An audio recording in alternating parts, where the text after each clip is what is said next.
Hello, what's up? Oh, hi, Bone Miser. Bone Congrats. sweet. Thank you for the congratulations. How does it feel? It's most important question whenever somebody wins a tournament for the first time. How does it feel? I had fun. It doesn't. This is gonna sound weird. It doesn't feel that much different than my other times I played. I just got nervous at the end, but I still had fun. Had a good time. It was good. That's fair. Now, we should also do this. This is always a very important step. Otherwise, Bone Miser, introduce yourself. What are your pronouns? I'm Bone Miser. I'm a dude, so I guess it's he/him. I like to play Splatoon. I like to play Tableturf. I sometimes I stream on Twitch, but it's pretty rare these days because health is spotty. But I just like the game. Like to have fun. Like to have a good time, and I definitely had a good time today. That's good. That's good. Now, Kikai is a really interesting player in their strategy. We saw how there were a lot of very wild things, especially in the first couple of games that we saw Kai doing. Oh yeah. What is your strategy? What's on your mind when it comes to players like that? Like, you saw what Kai was going for. What did you do when you first realized what Kai was trying to go for in all those games? Yeah. Kai was interesting. Because the first time I met him in the bracket, they were testing a new deck, and they had some really bad RNG. Like the first match, their turn 2 was Splat Bomb. So I got away with murder there on my first set, which honestly I think that's the biggest part in why I had it so easy this tournament, because I just got very lucky early on. Whenever I'm kind of in behind, I try to focus on the strengths of my deck and to balance between base building and ruining the map as much as I can. Like, especially on maps like Gemini, where I know my deck is weak. My main goal is not to combo, not to play like planned, but it's just to find an opening, take up as much space as possible, make it as hard to play as you possibly can. That way, the deck that they have, it falls apart. Like when you're on the defensive, decks fall apart very easily. It's based on the cards you draw more so than the planning that you had. So I definitely try to focus on that. You'll notice I kind of play Squelchers and especially Splat Rollers offensively if I can, because if I can't use them in my base and I can't play them offensively, that's a really bad card to special. So I dump the cards that are bad to special first whenever I can. Okay. And I just try to find holes and hold the line wherever I can. So tell us a little bit about your deck. What are some key cards that go into your deck, and how do you utilize those key cards? Sure. So my deck is kind of like a comfort pick. I wouldn't call it like meta, but I would call it very well designed. Because I'm noticing recently, especially against like Joven, when I'm fighting Joven or Pinot, you need to have a lot of 17 size openers. And my biggest card is a 14. So my deck is, even though it's not like that far behind, like a Showers deck, it's a little smaller. But the strengths are, it's really easy to build with. It's very intuitive to build with because it's very square. So I don't have to think as much when I'm playing the deck compared to some of the more interesting deck cards like Goldfish or Harmony. It's a lot easier to play with. And because of that, it's a little easier to adapt when the match isn't heavily in my favor or heavily when it's not decided yet.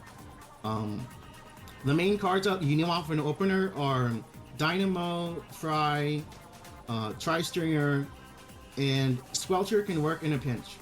The absolute worst card that I would still keep in an opener for, like, say, turn 2 is a Splat Roller, because it's still 5 long.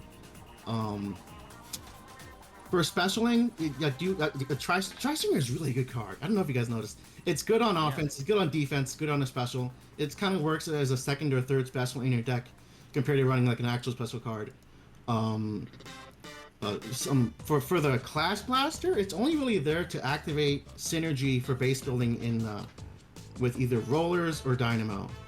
And then Wiper and Octopod are just strictly there for comboing. It just helps fit odds and ends and weaknesses in the deck based on draws.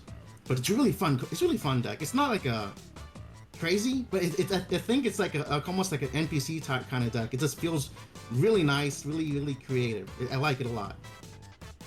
It's good. From this tournament. Yeah. Oh, do you want me to stop? I can keep going, but you. I can also say something. Yeah. Yeah, you go ahead. I just wanted to ask you on that first Main Street game you played. You remember that? I know Connecting exactly to the what I did tri-stringer. wrong.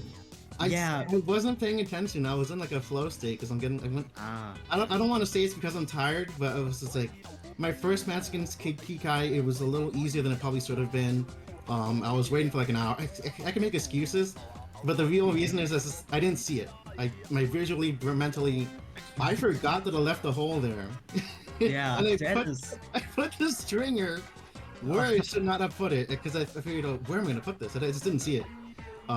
That's why I lost the game, like on the spot. That and I thought I had the wrong Squelcher ready to go on the bottom right for me or top left, I think. Yeah. I wasn't paying attention, and I ended up losing for it, which is honestly one of my big weaknesses. Like I like to play fast, like to play cards in like 3 to 5 seconds, and it's just that's not good unless you're playing a tournament where that is the timer, and I just have to stop doing that. But yeah, I did okay. I didn't get shell shocked. I was like, oh, that's how it is. So it was fun. Yeah. Yeah, I'm honest. I love your deck. All of that backups are pretty. It's a pretty cool design. Yeah. Will you use it after that BJC more? Like, if you're going to play in the bigger tournaments like TBO again, will you create new decks or will you just keep that deck? Yes and no. I need more decks because just the way the competition is, I need to have my Horror Bros for our deck. I need to have more. I can't just keep using this one deck. This deck is not really that good on Main Street. It's okay because it's easy to break through, and it doesn't get as much ink as say a super refined deck on Gemini or Main Street, or even X Garden. This is good if it gets Dynamo, but if it doesn't get Dynamo, it's not that good in X Garden. So I want to branch it out. Like honestly, this between all the maps, I think the only map where I'm for sure this is like one of the best is Square because it's so adaptable. And a lot of decks kind of like to have 3 wide and 4 wide cards. And I can kind of choke the map with narrow hallways. That way I could leave the sides open when I otherwise couldn't, just by making it smaller than people like. But it's very fun. I think people are sleeping on not necessarily this deck, but mirrored decks. Because having a deck that's mirrored makes your base building a little more consistent on the RNG for card draws. Like, I would love to have some kind of like Dreadringer heavy edit deck. I don't know. I don't know what it's gonna be down the line, but I'm definitely gonna stick to a lot of mirror decks whenever I can. It's just very fun, very like if you know how to build one way, you're gonna be able to know how to build the mirror on the other way. So let me just say, it's easier to play if you have cards that are flipped a lot. Yeah.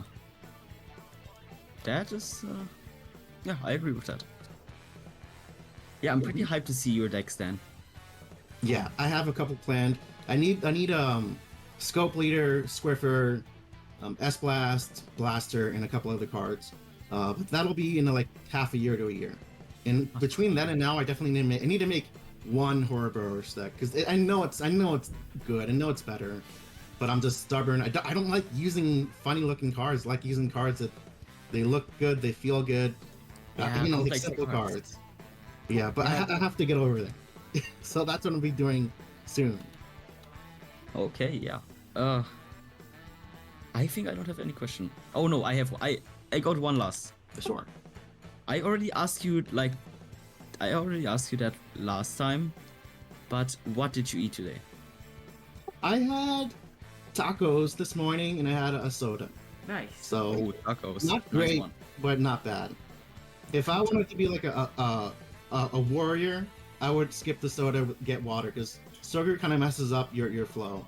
At least it does at my age. But yeah, it just whatever. Had a good time. Yeah, nice one. Yeah. Mm-hmm. Yeah, I'm out of questions. I mean, I could keep going forever, and Yeah. I don't think that's the sanest thing for us all to do. So we'll stop here. Thank Okay. you so much for joining, and congratulations on first place, Bone Miser. Thank you. Best of luck. If anyone does want to talk to me after, by all means, I'm always around. I'm always available to talk. So don't be shy. I'm right here. Thank you again. Yeah. Bye. Mhm. Bye. Now, Yeah, do we want to Kai Kai as well? we could do Kai Kai. Okay, let me ask.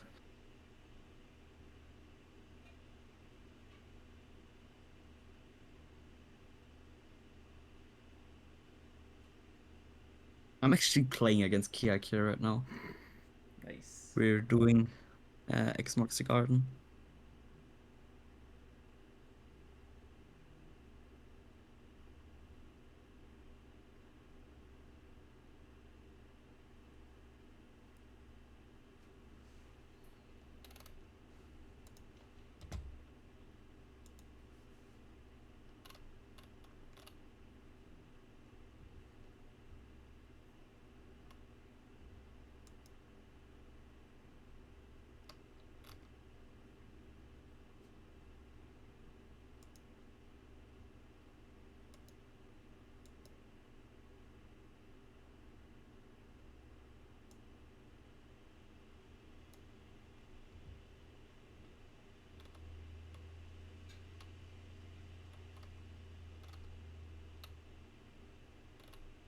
How's the match going?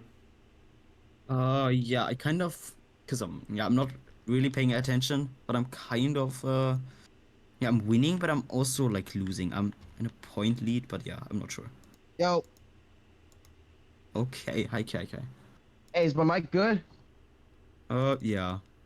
It's fine. Okay, good. Well, while we are practicing, while you and I, Jack, are practicing this map, even though I'm playing a different deck other than the deck I had, well, to be honest, though, I want to talk a little bit about something. Like, I know for a fact I never won a tournament hosted by you guys, but I was close, okay? Yeah, you definitely were. You placed second today. That was pretty good. That was, like, really way better than the last one I did. I could have done better if I had more time to experience, like, you know, experiment with my other decks I had, especially this one that I'm playing right now.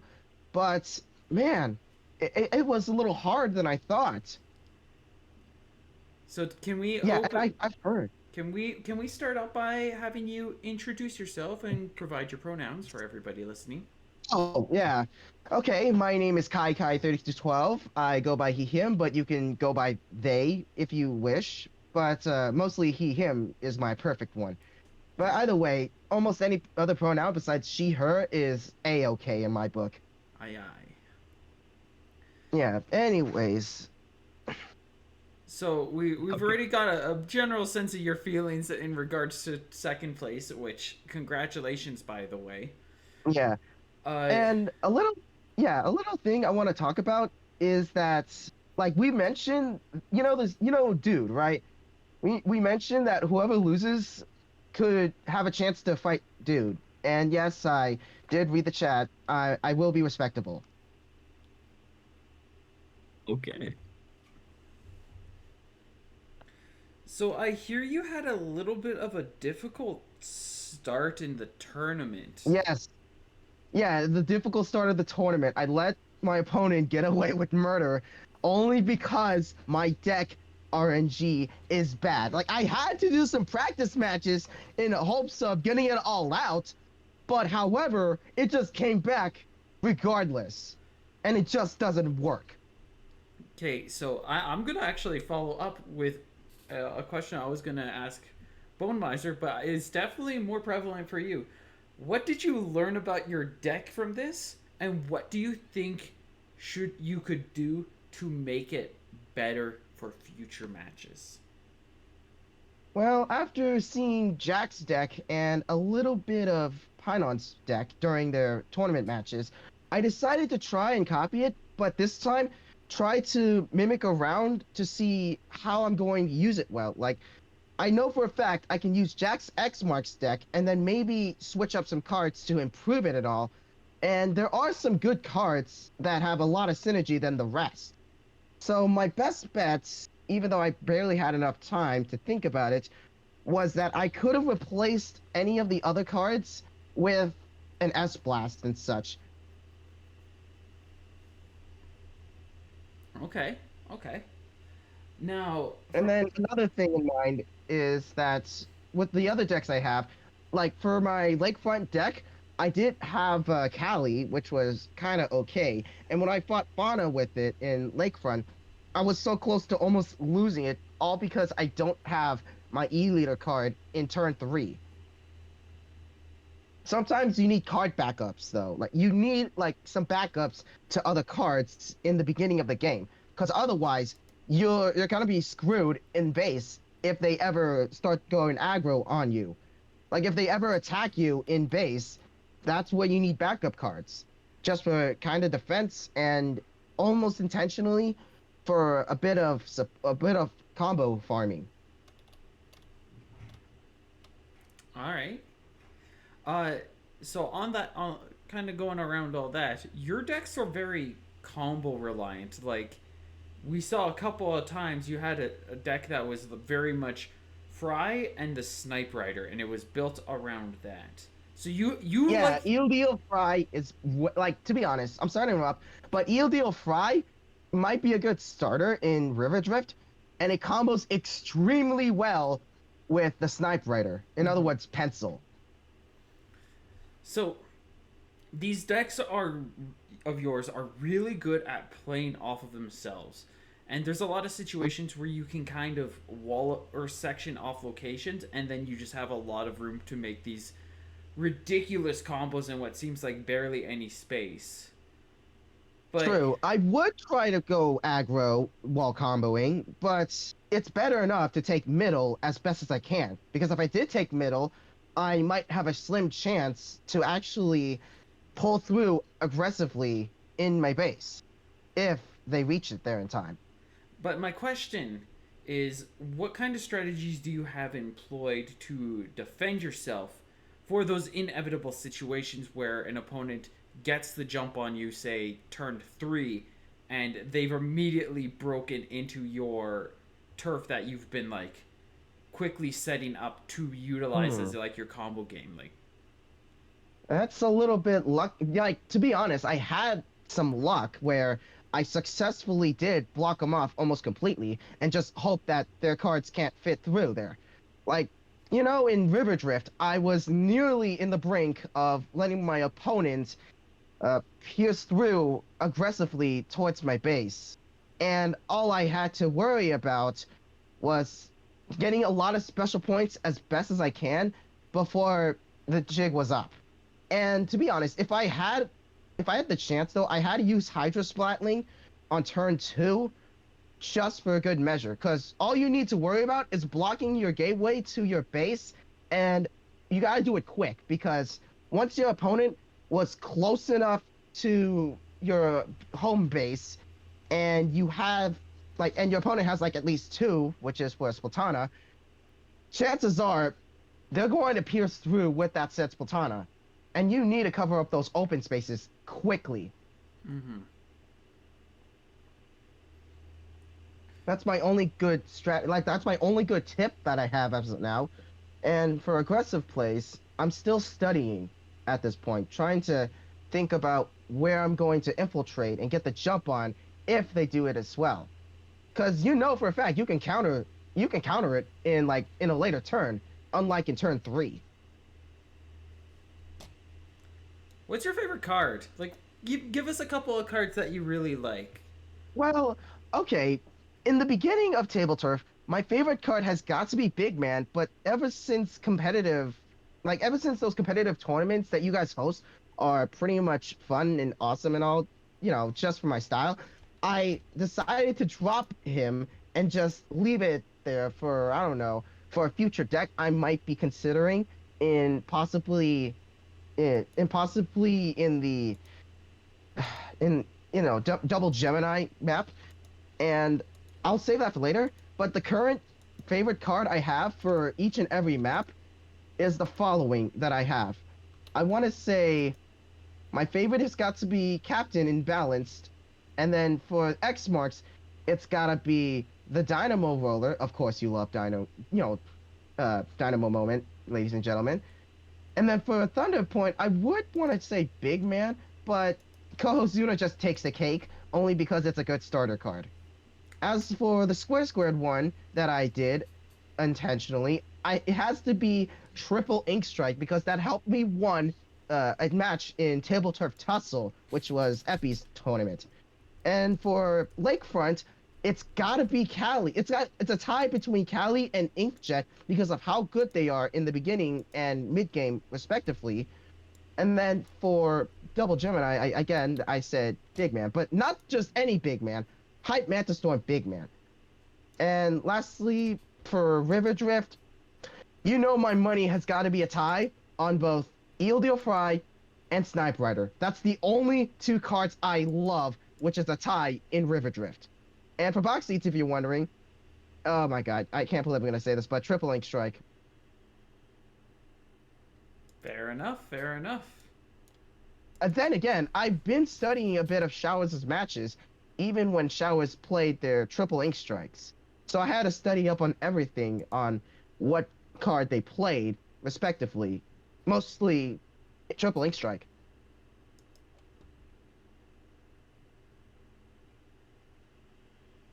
Very good. Jack, do you have any more questions that you wanna ask him? No, I actually want to eat. That's Yeah. an excellent point. But yeah. I thank you so much, Kai, for joining us for this interview, and again, congratulations on second place. Best of luck. Thank in you your so future much. events. And I hope I get to join the next one intentionally because I might have a chance to win the next one if I could. You got this, I believe. Yeah, thanks for the confidence, guys. Anyways, this is Kai3212 signing out, and maybe I might show you guys a video that I made later on. Sounds good. All right, bye, guys. Bye.